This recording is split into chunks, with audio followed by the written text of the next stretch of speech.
Crypto dads, imagine diving into your favorite hero shooter. Only this time, every victory means more bragging rights. Welcome to BloodLoop, where the game meets real world rewards. Buckle up, this one's going to blow your mind and your socks off. Today, we've got Pasquale Finiello, CEO of BloodLoop, a game set to revolutionize the Web3 shooter genre. Let's dive in.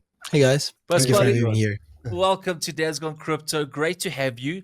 How do you find the Web3 gaming space and what inspired you to create BloodLoop? Oh, it's been a long journey. I've started my crypto journey in 2017, more or less. Although I've been looking at the space since 2015, 2016.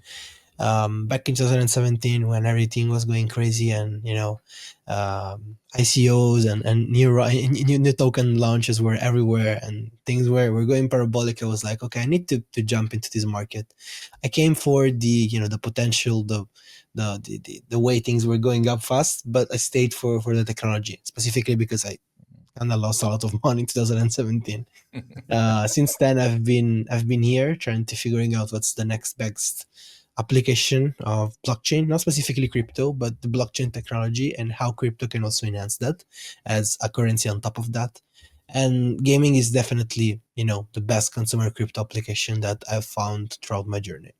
Personally, I've been working in marketing since it's been over almost 10 years now that I've been in marketing. I started as a B2B consultant for companies that needed to grow their B2B efforts, and moved into B2C and influencer marketing back then when influencer marketing became a thing.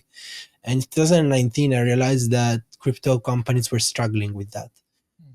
There were a lot of interesting products, but there was not enough people good enough to talk about it. And a lot of projects were just wasting money to try and figure out how to pump their token, but not how to actually get their products on the market and into the mouth of people that actually were interested of products that might have some useful application rather than just token go up approach. So I kind of shifted my whole working journey from Web 2 to Web 3. Started working officially in Web3 in 2019, and I've been helping out a lot of different companies, both kind of on-chain games and DeFi protocols and DAOs on the marketing side of things. And then in 2021, I've met with the rest of the team at BloodLoop. Back then, everything was Axie. Like, if you talked about Web3 gaming, the first and only answer you will get was, oh yeah, Axie Infinity. But Axie sadly was a very interesting but not sustainable on-chain experiment where the gaming part was just an interface and the actual product was a DeFi protocol with randomness built on top of a chain with oracles and, kind of masqueraded behind the little fishes you were buying and trading and upgrading in the game.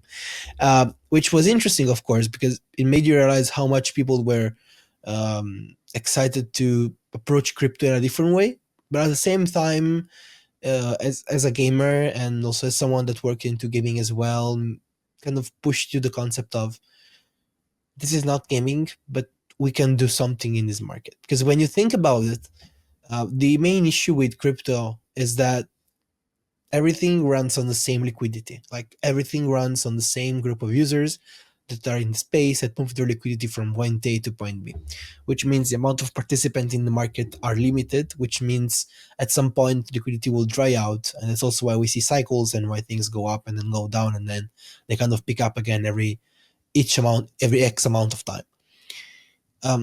Consumer applications are exactly what kind of detaches themselves from this narrative, as in they're built for the concept of being able to run without the need of being directly attached to the market.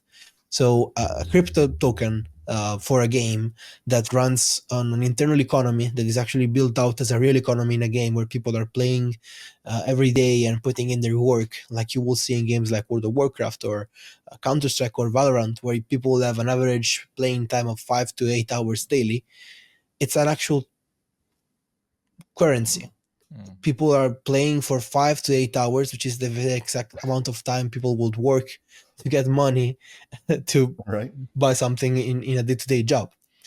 As in, if you provide them with an economy that works and you create for them a system that is interesting to interact with, you create a parallel economy in that game that is sustainable in itself, because it's an economy that's running on its own legs, and it works. And it doesn't need the gen liquidity, it doesn't need the crypto liquidity to come in to actually work, because it's based off how the economy is created in the game. Imagine the World of Warcraft token, the gold token was a currency that could be exchanged from the very beginning. Well, it would have done billions of volume until now, from the day World of Warcraft launched to today. The FIFA gold, like the one people are actually paying money to get from scalpers and from people that actually farm those up and then sell it online. There are black markets for those tokens. They are not actual tokens, but the economy in the game is so strong that people want to acquire more, and they spend money on something they could not acquire by the rules of the game. So they violate the terms of service of the games because they want to get better in the in-game economy. They get nothing out of it. They will never be able to make money off of that. Yet they pour in extreme amount of capitals in the games. And we're talking about people spending hundreds of dollars monthly on FIFA packs, or on World of Warcraft items, or on CSGO skins. I saw a graphic the last day that showed 4 different global economies confronted. The first one of CSGO skins. The other 3 were Ethereum, Bitcoin, and the S&P 500. And the only thing that was only up was the CSGO skins, which market is currently valued at $4 billion. Wow. That's market cap. So every founder has that aha moment. What was yours with BloodLoop? So I did not came up with the idea myself. That's something I have to be pretty upfront. We are a team of 6 founders, which is a lot, but it's good in a lot of reasons. Each and every one of us comes from different markets. Part of the founding team came from actually gaming companies, game development companies. Other, like me, came from a strong marketing background in Web2 and Web3. Others came from a legal background. So we kind of have had everything on our plate to make sure that we could run a startup from day one. Like, we didn't need a lawyer because we had one in the core team. We didn't need a blockchain developer because we had one in the core team. So that meant that we could kind of fiddle around with the MVP idea and start building that out without the need of bootstrapping a lot of capital. And that was very helpful for us because we could iterate and test a lot. The initial concept for BloodLoop was way simpler than what it is now, and it was more into the FPS style rather than the third-person shooter, hero shooter genre. I would say the haha moment for us with BloodLoop was we realized we were looking at a market that was struggling, which was the hero shooter genre. Hero shooting is one of the most interesting shooting genre that there is on the market, but it's also the most cursed one. A lot of games in this market have failed before even coming to market. I'm talking about Concord, for example, the latest Sony fail with over $200 million invested into a title. A lot of other games had the majority share of the market and failed to retain it. Talking about Overwatch, for example, and all the fiascos that they did. And we saw that people were still super interested in, like, what's the next one? Because the market was missing one. And so that's why we were like, okay, it's our time, let's go. And one of the main, if not the main reasoning and the main concept behind building the game was like, we need to create something that is interesting for players that can appeal users in Web2, but we need to make sure that the first time user experience and their customer journey and the way we integrate crypto is so well done that it's just an element to the game. It's not Axie, it's not the whole game, but it's a feature. It's something that is important to the game mechanics.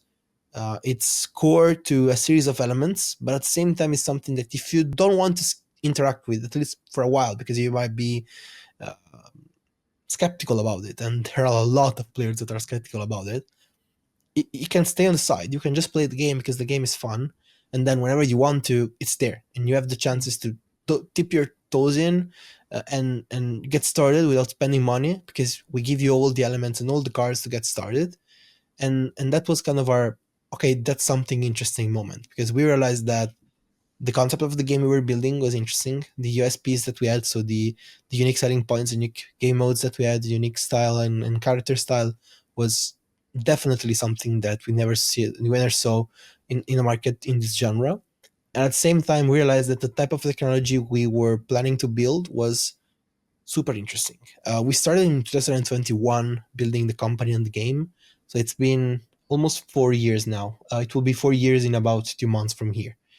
And when we started, no one was building blockchain integration tools like we were. Like currently, right now, you have a lot of great companies building a lot of great tools that allow game developers to just come to market, integrate the blockchain. We were the first one, if not one of the first ones, to deploy an SDK that was directly interacting from the game to the blockchain and was doing it in a way that people were not paying gas fees. We were the first one to deploy a subnet on Avalanche that was gasless or gas fee selective, where people are not paying gas to do transactions that are standardly free in a game. So we had a lot of advantages in our playbook, and we were building everything in-house. That's one of the things we always did. And that led Pascal, to us. yeah, carry on. That led to? Yeah, that led us to be super strong on the code base side and super strong on the game, on the product side, up to a point where right now, if you were to do something in the game, it doesn't really feel like you're doing a crypto transaction. It's just a standard thing you will do in a traditional game. That's great. And that leads me to the next question. So you guys have been building, you got some firsts in the technology space. The question is, out of all the chains out there, you used Avalanche. All right. So what made it so unique? And would you think of, at a later stage, doing a multi-chain, bringing in, let's say, a company like Supra, which also have some, layered technologies that's coming out? But first, let's start with why Avalanche and how did it integrate into your systems and your design? The chain choice was one of our first decision we made when we actually started building the product. I don't necessarily think the chain you go to is the reason your company will make or break it when you deploy your game. As in, if you're trying to cut the user from the outside world, the outside bubble of Web3, it doesn't really matter. Like if you onboard someone that's playing Overwatch, they won't really know what's Avalanche or what's Ethereum or what's Solana or whatever. So what you need to look for is the user experience. So what chain can give me the best user experience when it comes down to user downloading the game, logging in for the first time, creating an account, and start playing the first match. And we kind of just went through hoops and we tried to figure out what was the best system for us there. And back then there was no best choice than Avalanche. Right now there are a lot of chains that are now focusing on gaming, but Avalanche gave us the customizability options that we really needed, thanks to what they used to call the subnet technology, which is now the layer 1 technology, where you can basically spin up your own blockchain as a parallel execution blockchain on top of the Avalanche C chain network. And it doesn't require, so it's not like a layer 2 on Ethereum, because you don't have a centralized sequencer. You don't need to wait for the block to be posted on the mainnet. It's instant finality, and it shares the same level of security as the layer 1, which is one of the most of the C chain, which is one of the most secure network in the blockchain world, with a custom consensus protocol, which no one else has managed to kind of meet in terms of the centralization criteria. So we were interested in the technology, and they kept on building it, and we kept on upgrading our own thanks to their efforts in kind of scaling toward their technology. And it's been a match for us so far. The team also supported us heavily throughout time, and that was good because, of course, as an indie studio, you take all the support you can get. Yeah. But I'm not definitely bearish on like being multi-chain. I think it comes down to what it can give us our users and what it can give our game. So let's say a chain like Immutable comes up and approaches us and we want to deploy there. It might make sense because they have some interesting technology when it comes down to user acquisition and onboarding that for our product could bring more gamers in the product. So they have their passport or whatever, and their passport has a lot of players that are already onboarded, and they can bring to point A to point B, and it shows that the players are sticking to games they are playing. Great, that might be good for us as a game, as a company, but also for the player base that were coming from, let's say, Avalanche, because now the player liquidity in the game is increased, and it creates better opportunities for everyone to have more people playing, more people trading, more people obtaining stuff, because it makes the user experience much, much better. Servers are filling up quicker, and there's more on-chain activity for everyone. And one cool thing about the technology that we have is that we don't really care if we go multi-chain, as long as it's EVM compatible, we can customize our layer one technology to integrate that as well, and things will work fine and can be cross-chain without us needing to kind of rewrite the whole code base. Yeah. Which, yeah, we are open to that. Just we didn't find a match so far, but we might do in the future. Who knows? That's excellent. So let's talk NFTs. Are they purely cosmetic in your system, or do they have a deeper utility within the game? All right, so I think we need to make a distinction between the collection that we already launched and the collection that will be launched once the game is live. All right. The collection that we already launched, which were launched throughout our journey, I would say 2023 onwards to now, were two free mint collection that we issued to kind of reward the community members that stick with us from the 2021 mark, because we have been active since then, and we have a lot of people that got stuck with us from the very beginning, even when they had no opportunity to actually have skin in the game. And we decided to do two free mints. One is very low supply, 200 pieces. The other one is 188 pieces, and they were fairly distributed to people that supported us throughout our journey. Both of those have no in-game cosmetic utility, but have utility when it comes down to possibly creating revenue from the product. So it gives them access to a series of tools or boosts to the Apex nodes to get more reward and so on. Both of those went very great. We never extracted money from our community on that side of things, and we actually never tried to extract. I don't think extracting is the right way for now. When the game is live, we will be pushing people to buy things in the game. That's what a game does. Yeah. But until the game is not live, there's no point in extracting money from your community. It's way better to make money for your community, because they will stick with you once the game is live, once there are opportunities. 100%. Right. When it comes down to what happens when the game is live, yes, the majority of the crafting mechanics is cosmetics. It's purely cosmetics based on a scarcity level system, where basically every time you play a match, you get rewarded, and that's a very LE5 explanation. You get rewarded with materials. Those materials can be refined. Basically, the materials are handed you over in chests, so you need to wait to open your chest. Once chest is open, there's a chance for the tier of the material to be anywhere from common to extremely rare, which is the legendary tier, the strange exotic matter. And based off that material, you can refine it. And once refined, it can be used in the crafting mechanics. To craft an item, you need to go to the Forge, which is a centralized crafting hub for everyone in the game. We have a synchronous hub model where basically when you move around the hub, which is kind of our menu, you see everyone else who's currently in the hub for your session, which allows you to see other people's skins, other people's inventories, and also to chat up and trade in real time with people that you approach. That's a funny little thing that we wanted to have for people to have fun in a more social environment.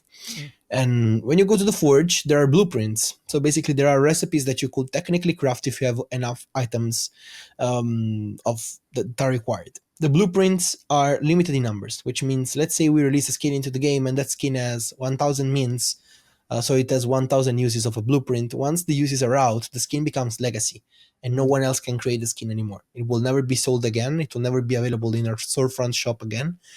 And that means that if you created the skin in time, you have the 1 out of 1,000 skin that will ever exist into the game. Sure. Which creates a scarcity system, which of course it's kind of designed around the same concept CSGO deals with their skins, but also introduces the NFT era shenanigans, we know, with the limited supply, the rare traits, and everything else. Crafting an item requires a small fee in our token, which is variable. It means that we don't want our entry level, like the barrier to enter the game, to go high and high and high as if the token price goes higher. We want the economy to be stable, or at least tweakable in a way that it's dynamic enough to make sure that people are having fun, but not too volatile so that people are seeing their assets go up and down and swing in 3, 4, 5, 600% in a day, which becomes stressful if you're a gamer. And what we did do is we have a variable index price for the crafting, which is based upon the usage, the crafting number, the amount of crafting that happened in a day, in a week, in a month, and the price of the token. And basically, we actively tweak the crafting price based of that. So you might want to wait a bit to craft, or you might have opportunities to craft that are better than others, or you might want to track the market to see when it makes sense for you. This creates a system that once create buying pressure when the token is down, because there are more opportunities to craft the craft item for cheaper until the index price adjusts, so people can arbitrage the fact that the price is going down versus the crafting price and get items at a cheaper rate. And it also creates a system where we always have a level, like a bar. The price for an asset will always be at least that, which means if you craft something, it has some perceived backing value because you spent that to make it.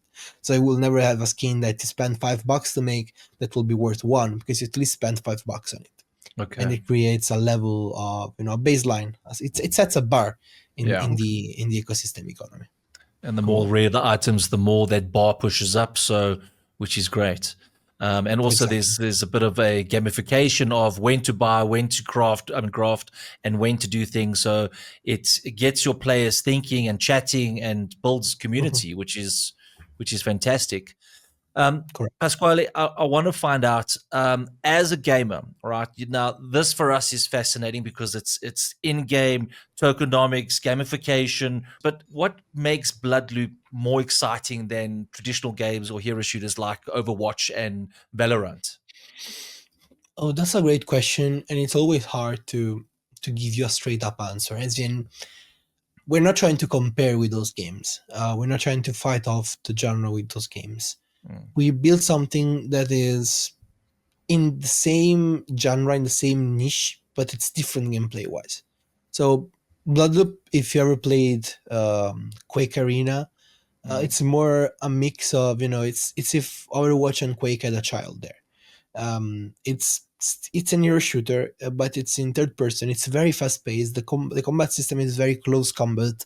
When you get in the match, you don't find your strategies and you don't just flank DPS tank. It's more face off your enemies, figure out a way to sustain your DPS with your support characters, figure out a way to place you around the map without having issues progressing to the objective of the game modes you're playing. And it gives off a very more arcadey feeling, a very more arcadey game style that is much faster than, let's say, a Valorant, where it's a tactical shooting, and if you suck at shooting, you're dead because you won't. It's gonna be hard to progress. Whereas Overwatch, where the team comp and the way your team behaves is extremely important, because if they don't act correctly, you will definitely lose the match, even if you're cracked at the game. So it's a different play style. I cannot guarantee that you will like it better than other games. What I can say is that we have unique ways for you to appreciate the game. And as an indie studio, we are also very down to earth when it comes down to suggestion, improvement, and ironing out what the community really needs and wants. And that's a pro in a market where other games are so big and run by corporation that when you want to see something, it takes a very long time to see it in the game. That's excellent. Listening to your community is a a huge thing, and it's huge in crypto. So I think it makes the there's ups and downs to listening to the community. Yeah, right. Sure. For sure. But Gamers are very entitled, taking the good suggestions, right? Yeah. But speaking of community, investors love a good opportunity. So how can someone generate revenue from BloodLoop?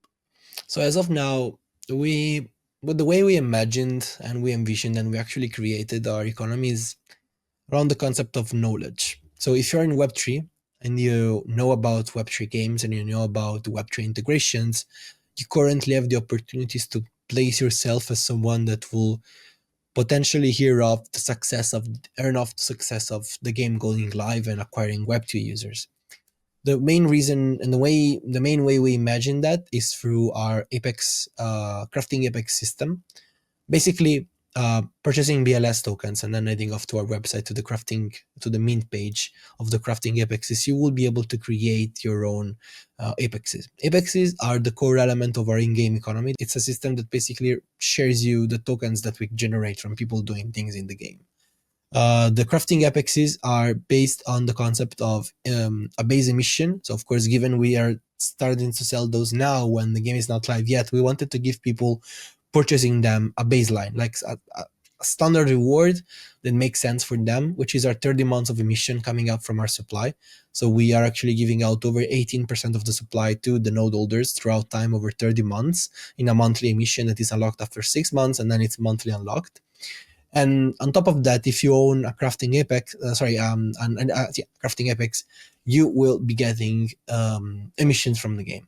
So let's say we generate certain amount of transaction volume from the marketplace, from the crafting, from the battle pass, or whatever sales we do in token. A huge chunk of that, in some cases even the full stack of that, based on the mechanic, goes to the crafting apexes, and they can claim it. They can either respend it into the game or stake it, and that's our way to reward people that were early to the product.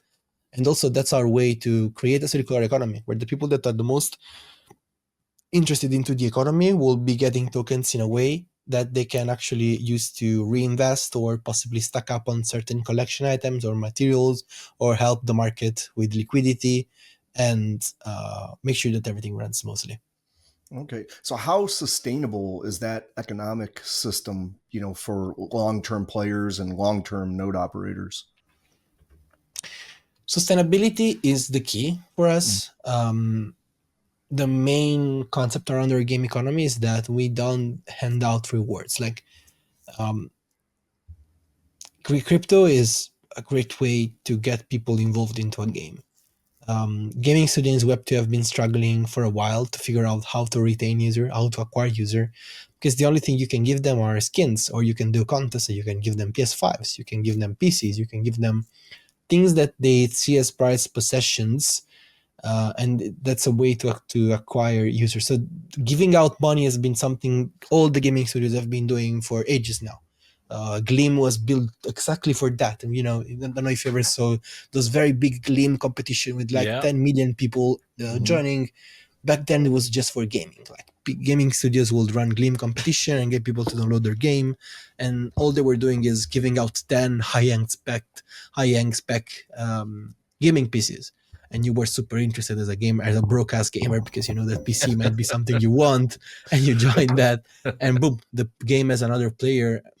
But then you joined the game, you didn't like it, you just joined for the reward, and now there's nothing else they can give you, because they only can give you money that's in sort of games that is interesting to you, and you're not even trying out the game. So you might be missing out on the game, but you have nothing that pushes you to keep on going into the game. Crypto kind of fixes that, because it gives game developers and gaming studios a suite of tools and rewards that you can leverage to, other than just onboard the players, to retain the players into your game. If you place the rewards and the incentives so deep down the funnel that they're building into the actual user experience and the customer journey into the game. So let's say the more you play or the more you spend, the more the rewards you get. People might give it a chance, because whatever, I'm making $10 off that. I might not like the game when I first joined it, but maybe after 10 hours of playing, I'm more interested and it catches my attention. And in that case, the conversion rate goes up and the retention rate goes up as well. And if you look at the numbers and the expense to acquire a player nowadays, we're still talking about $5 to $6 per gamers, based on when or where you are trying to acquire users from. So it's worth it.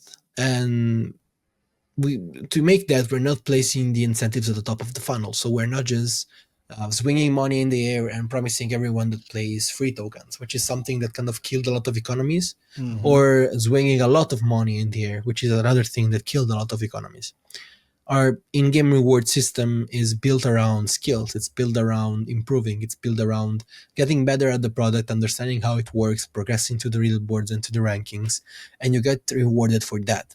But you also get prompted to interact with the economy, and everything you do in the game is also around skins, and it's also around, the cosmetics and the materials you're getting. So we try to give you some, then make sure you can explore the rest of the game, get you to crafting. Once you craft, you get your skins. You might like some, you might sell some. And as you progress, you build your own small stack of tokens. And with that, you can play around. Or if you want, at some point, you can cash it out, and you made some money having fun in a game. But it's not, just play the game 3-5 matches, get rewarded, get out, like all the play trades ups did in the past, which is bad. Thanks to that, the economy is very circular. Things come and goes. Whenever there's a crafting, the rewards are coming back to the company and partially to the node holders. So it's a whole system that is built to last. And yep. What about fair play? So you're building this. There's a lot of metrics to it, right? And the more popular the game is, the more people are going to find ways to cheat, add in bots. Then when you add a crypto element to it, and people find a loophole, and so it gets quite hair raising. What to keep the true essence, integrity of the game? Have you got measures in place to protect the gamer or the ecosystem or just the brand itself? We do. I cannot guarantee they will work, as in, and hear me out, because I don't want to sound like I have no idea what I'm talking about. But the sad part about cheating and the bad part about cheating for gaming studios is that you cannot prevent cheating. You can only fix it once it happened, apart from very well-known cheats. So the way it works is cheaters, specifically for, let's say, FPS games, have a set suite of tools that might work for every game that's built in a certain engine because of how the engine works. Those we can eliminate through the anti-cheats. Like, we can pre-eliminate those because we have our anti-cheats in place. There are some measures that prevents a series of cheats to actually even entering the game. And that's cool. It works. But then if the game gets popular and if people start to really want to focus on cheats, people will create custom ones. And custom ones, you cannot prevent them because you don't know how they will work. There's no reason you can know how the cheater will create a mod or a cheat that is actually working and interacting with your game. What we can do is have safe measures in place that track certain elements. Like, let's say you create a wall hack, which check the accuracy of your user in the game. So if you see that your accuracy suddenly spikes up to you're doing only headshots and you get 100% of the kills you try to make, that's a red flag for us. And then we start tracking you out, and we might be able to ban you in less than 24 hours from when you started cheating. Let's say you suddenly start moving extremely fast in a match, like you go over the limit of movement speed. That's an instant ban because the statistics are not matching with the theoretical limits of our system, and we can ban you right away. So there are things that we can prevent. There are things that we cannot prevent. We do our best. We have a very advanced report system in the game. Whenever you report someone, we save screen caps of the match, and then we can review those later to make sure that we understand what's going on. And then we have a series of anti-cheats implemented into the game that works on top of that. Blockchain-wise, it might be dumb to bot us, just because to bot us, you actually need to play the game and get the rewards from there. But given it's skill-based, it kind of weeds out all the bots that just start a match and then stay AFK.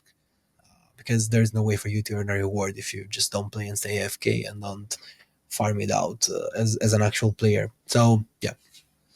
That's very cool. The skill-based aspect is that's really awesome. So in that regard, though, performance really matters. So how is BloodLoop tackling scalability and ensuring, seamless experiences for your gamers through time here as you grow? So we actually take performances really seriously, both on the scalability side for, the blockchain aspects and elements of the game, and also for the actual performance on people's computers. Let's start with the first one.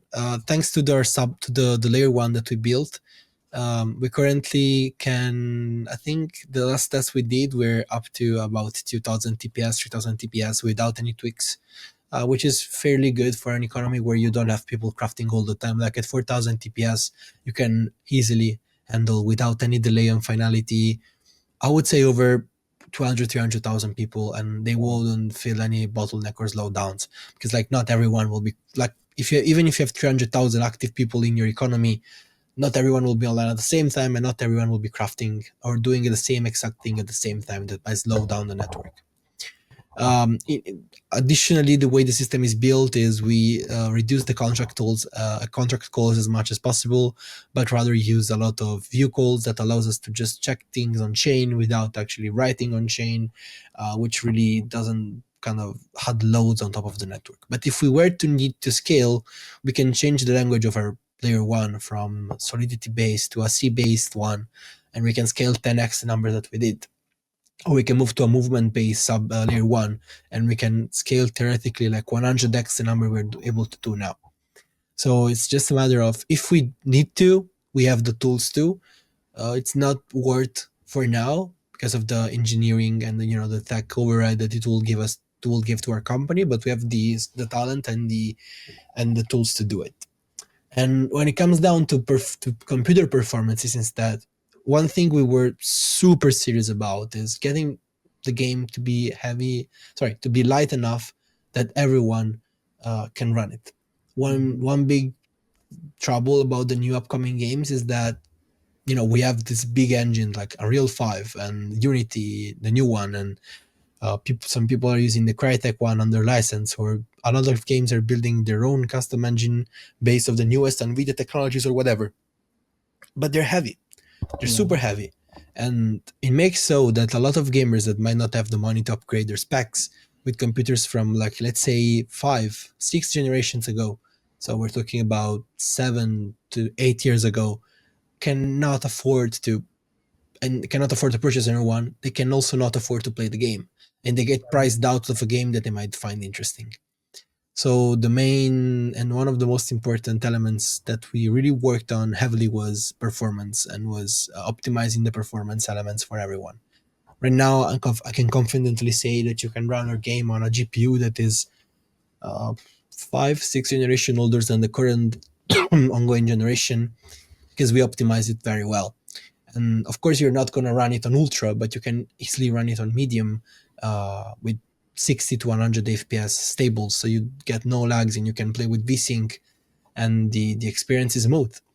Wow, and that's very important, because it opens up to a market of people that look at games but cannot play games. Let's say Latin America, there are hundreds of thousands of players in LATAM, but because of the way inflation is there and the way importing tech things is super hard there, they really cannot afford a lot of games. And there's a load of gaming cafes and LAN bars or esport places where you can go pay up like $5 for the whole day, or even less. I'm not sure on the prices. I've been there, but I didn't really ask the prices. And there's a whole culture about it. Like, people actually go there to play because they cannot afford a console on a new PC, but they want to play games. So giving them the opportunity to play on their own PCs opens up a whole market that's been sidelined until now. Like, Off the Grid is an example there. It's a great game. I think it's one of, if not the best crypto game we have currently. Or, Web 3, Web 2.5 games that we have currently. Right. But a lot of people are just sidelined from it because it's super heavy, because they chose a super heavy graphics, which is cool. It's their style, and I understand it. I love the game. But we kind of come in and pick up the crumbles in a way, and we make sure that everyone can play. And it opens to us as a game and to us as a company a wider, bigger opportunity, because we're not now trying to figure out a niche of 10 million players, but a niche of 200 million players, let's say that. And of course, the bigger the niche, even with the same conversion stats, you get more people out of that. That's excellent. I think it's the fine line between creating something that obviously the masses can use and appreciate, but at the same time still having that intellectual design of a tier 1 concept, right? But just obviously giving it exposure to the people, because yes, it's expensive to play, it's expensive to upgrade, and then even when you're playing and people have better computers than you feel you're always at a disadvantage. I remember growing up in the Quake days, and a screen made all the difference, right? And the lagginess of the internet made all the difference. And then, I was ranked in Action Quake, I was ranked in the top 10 in the world, and these guys just got super quick because they had the better technologies, and obviously they were based in America where the technology came first. So yeah, very, very interesting, and I'm glad you are creating for the masses. And yeah, very cool. So let's move 5 years down the line, right? You've been creating 5 years prior. Now we're going to launch. Things are going to get moving. What is your next 5-year plan? What is that? Because you can't wait and say, well, what do I do now? You guys obviously have things in the pipeline. Do you have any teasers to say what could be coming down the line? Yeah. So, well, of course, the first thing you do when you release a game is you have your content release plan ready. So you want to make sure that the first thing you do when you launch is that you have at least the next 6 months to a year of new content already planned, ready to drop out, because you want to have features that you can add to the game. The attention span in the gaming market is very low. It's actually at all-time low because of all the new stimulus and all the new things that's happening on the web, and the fact that the attention is decreasing increasingly over time. So you want to make sure that you always drop something new or interesting so that people can actually keep on playing the game because there are new shiny things to do. And also, as a company, you need to make money. So if you don't release new stuff, people cannot buy it and you will get stagnant. So the main thing I can say is that once the game goes live, the first things that are coming to market after the game is live are new characters, new maps, new skins right away, so that we increase the roster and make sure that you can have more fun, more flexibility and options. And then a new game mode, new features, generally speaking, when it comes down to the economy side of things. We're just going to add in content as much as possible. 5 years down the line, I cannot say, as in it really depends on the player, the life cycle of the game. We have seen hero shooters lasting anywhere from 3 to 10 years. There are games like Paladins and Overwatch that are still running after 10, 11 years, and they have a strong community base. It's just a matter of how the community will be cultivated inside the game. What I can say is that our reward mechanics, so our reward tokenomic side of things, are the pools that we have instantiated for rewarding, and the content release plan that we have is built on top of 5 years. So we're planning on from the day the game launches, 5 years onwards from there. And then we will keep on building based on how the community forms around the product. The goal would be to push the user base to actually ask and look for esports. Esports is something you cannot push, like it's something you cannot create yourself. It's a movement that starts in the game. When you start getting players that are better than others, they will want to show off. And that's where esports comes in, because people want to brag about how good they are. And the community starts creating around teams, and teams want to compete. And then that's there as a team, as a studio, that's where you want to come in and give them an opportunity to do so, which creates a whole new level of sustainability and longevity to your game. Look at League of Legends. They were struggling season 1, they were struggling season 2, they were struggling season 3, which is 3 years of the game being live. Then people started, the ranked became very heated up and people started playing it off. They introduced the wards and things went parabolic, because now as a player, you're looking up to your favorite player and he's way better than you maybe, and you just want to get better and you want to get like him, and now you start playing every day because you want to be good. As a professional player, you have an opportunity to make money. As a sponsor, you have an opportunity to pour money into something that's been watched from people because they want to see how their idols and best players they want to follow plays the game. And it creates a whole new market around the game that studios can leverage to make money and to give opportunities to players.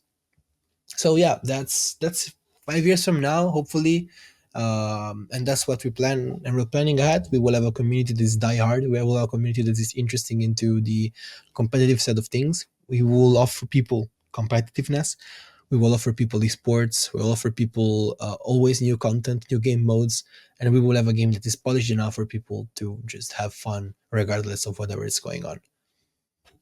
And Excellent. maybe down the line, dadsgonecrypto can sponsor a team, and then we can have these Hopefully. five gamers with our faces on their shirt. Ryan, what do you think? Excellent. Let's do it. Let's do it. Hopefully. All right, Hopefully. crypto dads out there, we want to ask you a question. What first person shooter did you grow up with? What was your favorite game? Put your comments down below. And also, if you'd like to challenge the dads team to a 5-on-5 duel, all right, please comment below. It's your turn to shoot the out of the dads, or the dads to take revenge on the community. So please comment below, and you just might be competing. So make sure you put your comments below.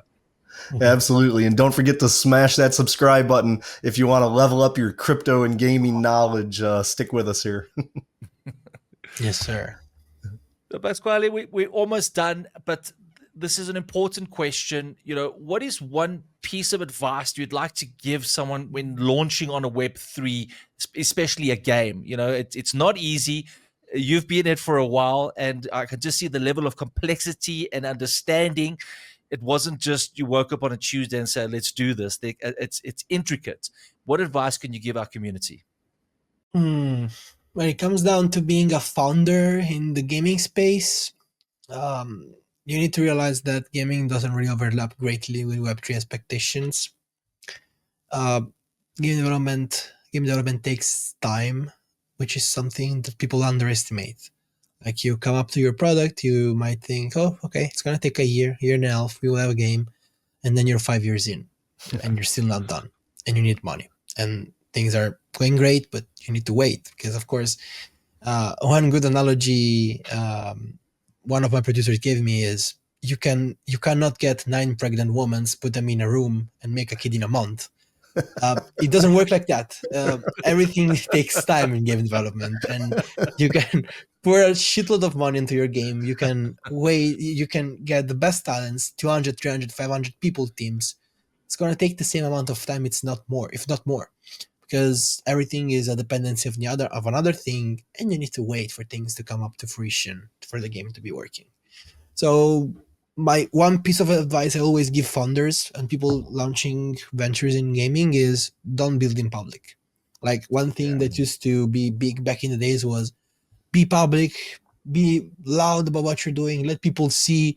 We pay the price of that because we need to keep up with the expectations now. And we needed to keep up with the expectation back then. Was great for us because it led us to being able to raise around and to get the eyes on the product and to build some popularity in the space. Great. But you are now subject to keeping up with the expectations of people that if you build in private, you don't have to. Just build a great game, and when you feel you're ready, come to market, drop it. Build your strategy around that. Being a founder in general in Web3, I think, and that might be something a lot of people gave you as an advice already, is don't overpromise, just overdeliver. Like, once again, the expectation game is wild in Web3. People expect a lot of things, and of course, that's you giving them hopes. And if you give them a finger, they will take the hand. And if you cannot meet up with the expectation of them giving them the whole arm, you will disappoint them. And you don't want to disappoint your community. So make sure to tune down the expectation, make sure to avoid extraction events until you're ready to actually extract, but give them something in exchange. It's a matter of, if you were a community member rather than a founder, how would you feel if they did that and that?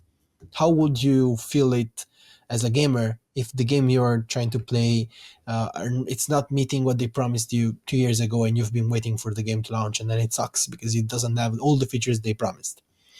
Just don't do things you wouldn't want to be done to yourself in the Web3 space in general. Because then, like, that's the best way to figure out if you're doing something wrong or something great. If you would be upset about it, don't do it. Because high chance everyone else will be upset as well.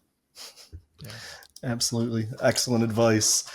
So from your perspective, what's the future of gaming and blockchain look like over the next 5 years or so? I think we are at the make or break point right now. So a lot of games like ours, we are part of the big cohort of games that started the space in 2021, are now coming to fruition, which means it's not play to earn jobs anymore. It's not fancy and games anymore. It's not just spaces and podcasts anymore. It's getting the game to market and figuring out if we build something that is interesting to people that are outside of our niche. Like, we are in an echo bubble, that's clear. See, crypto Twitter, Web3, it's an echo bubble. It's a lot of people that talks about the same thing and they're interesting into, which is great because it creates a lot of opinions and a lot of expertise and a lot of community. But at the same time, you might get overexcited by that because you don't really have a real touch with the outside world. For us, the touch with the outside world was Tokyo Game Show. 2024, we were at Tokyo Game Show. We were the most visited indie booth in the whole event, with queues of 2 hours for people to actually play our game. And it was the first time people were exposed to the product. It was the first time people heard about us, saw us. We distributed I don't want to overdo the numbers, but I think over 40,000 to 50,000 pieces of merchandise throughout 3 days of events. When actually 4, but 2 days were business only and 2 days were public. So basically 40,000 pieces were only distributed throughout the public days to kind of make sure you can gauge the amount of people that actually came by at the booth and figure out what we were doing. And for us, that was product market fit moment, because we realized people were interested and we had the market specifically in Asia for the product we were pushing them for. I hope to see more games and hope to see ours as well actually validating this product market fit that they might have found, so that all the talking and all the building that we did makes sense for the space. I think 2025 will be the turning point in leading into 2026 as well, because all these games that have cool mechanics and cool gameplay and cool ideas and funding are finally coming to market and people will play it out. And if we have one or more hit pieces, things will go well, most likely for everyone else. Like Off the Grid is already kind of paving the ways for us. They onboarded actively 500,000 users playing every day. The lobbies are filling up quickly. No one is having issues. They did spend a lot of money into that. That's true. But they did it to kind of go and destroy and get out of the dogma of Web3 gaming. So I'm generally positive. I want to say bullish, but yeah, I'm generally bullish as well on the industry.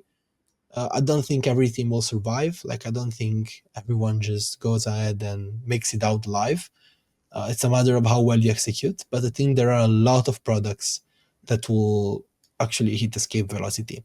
As an investor, so as a retail that is looking at gaming projects, I will not invest into the broader market, as in just pick every single game and do a spray and pray style. I would pick games that I find myself I would want to play. Look at games that are actually creating economies that are sustainable, not based on the Ponzinomics that everyone is talking about. On the crypto Twitter, you will find KOL saying you want to create speculation in your game because that's the market you're building into. Great, but that's not a game anymore. Like if the whole fun part of my game is gambling and degen money, why in the first place did I have to come here to build a product? That's not what I'm here for. Those type of plays for an investor might be good on the capital side of things in the short term, but they're not sustainable. So you need to actively manage your portfolio completely different than investing into 3-5 games that you feel like the economy might have a chance of surviving and just waiting for the economy to actually rise. Like you're investing in the promise of player purchasing the token for things that are outside speculation. The moment a game gets a volume outside of speculation and they get a market for their things, it's good. Like you now hold something that is not anymore a crypto asset just for speculation. It's more a utility token. Excellent. So you guys your token's been live for a while now, right? Mm-hmm. Where can they find it? Where are you listed at? What's your token? How do they get involved? And also on top of that, when are you guys actually looking to launch the game? Mm-hmm. So the ticker is BLS. You can find it on the Avalanche chain, Avalanche C chain. We use LFJ as our DEX, as our DEX. Previously Trader Joe, currently Let's F Joe. We are listed on Gate, BitGet, and MEXC as well as centralized exchanges if you trade on those. Okay. And yeah, you can find us there. You can get involved in that way. The main things you currently can do with the token is go ahead and mint the crafting apexes, as we discussed before. They're currently about $50 per node, so it's fairly cheap when it comes down to the rewards you can get into the economy you get yourself into. And they can be found on our website. You just click on the top left menu. You can find a dedicated page to actually mint those up. The game is coming live the beginning of May of 2025, so it's a couple of months out from here. Excellent. And we're super excited about it. Yeah, for sure. We'll have to definitely have you back on when you're getting closer there and do a little preview of the game maybe or something. 100%. Pasquale, thank you very much for taking us behind the scenes of BloodLoop. Crypto Dads, dive into their socials, go check it out, go find out some more. It's an integral part of taking crypto, playing a game, loving the game. All right. If you don't, that's fine. Share your comments, right? They did say that they want to improve and elevate the status of the game. And they are community based, where you can't normally do that when you're playing, your Xbox type game. So go out and enjoy it. And also, guys, just give us some feedback in the comments below. And yeah, please don't forget to like and subscribe. Thank you guys for having me up here. It was a pleasure. Looking forward to get you guys involved. And definitely we'll be back soon. Fantastic. It's been great talking to you, Pasquale. We'll see you soon. Take care. I wish you all the best. Ciao, ciao, guys. Ciao. The material and information presented in this recording are for entertainment purposes only. Do not misconstrue what you hear as investment or trading advice. Always do your own research. The views, thoughts, and opinions expressed by the guests on this recording are their own and do not necessarily reflect those of Dads Gone Crypto or its hosts.